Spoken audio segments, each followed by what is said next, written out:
வணக்கம். நான் உங்கள் ஜெயா. இன்றைக்கி நம்ம இந்த வீடியோவில் திருமுருகாற்றுப்படை இந்த நூலை பற்றி பார்க்கலாம் வாங்க. திருமுருகாற்றுப்படையோட ஆசிரியர் நக்கீரர். இந்த பாடல் 317 அடிகளை கொண்டது. ஆசிரியப்பாவால் எழுதப்பட்ட இந்த நூல் ஒரு புறநூல். இதில் கடவுள் வாழ்த்தாக அமைஞ்சிருக்கிறது முருகனை பற்றி. இதுக்கு புலவர் ஆற்றுப்படை அப்படின்ற ஒரு பேரும் உண்டு.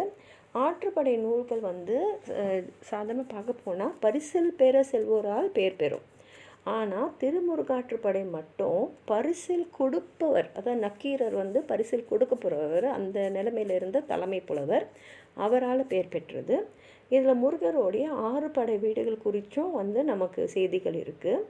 இதில் ஒரு வரி பார்த்திங்கன்னா, கை புனைந்து இயற்றா கவின் பெரு வனப்பு.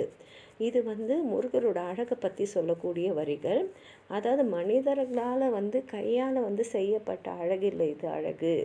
முருகரோட அழகு இயற்கையாகவே அமைஞ்ச ஒன்று அப்படின்ற முருகரோட அழகை மெருகூற்றி சொல்லக்கூடிய வரிகள் அமைஞ்சிருக்கிற இந்த நூல் இது. இந்த நூல் 11ஆம் திருமுறையில் இடம்பெற்றிருக்கு. ஆகையால் 2 தொகுப்பில் இடம்பெற்ற ஒரே நூல் திருமுருகாற்றுப்படைன்ற பெருமை இதுக்கு உண்டு. உங்களுக்கு ஏதாவது சொல்ல நினச்சிங்கன்னா கீழே இருக்கிற கமெண்ட் பாக்ஸில் எழுதுங்க. இந்த வீடியோவை லைக் பண்ணுங்கள், உங்கள் ஃப்ரெண்ட்ஸோடு ஷேர் பண்ணுங்கள். சப்ஸ்கிரைப் பண்ணாதவங்களாம் ப்ளீஸ் சப்ஸ்கிரைப் பண்ணி சப்போர்ட் பண்ணுங்கள். நன்றி.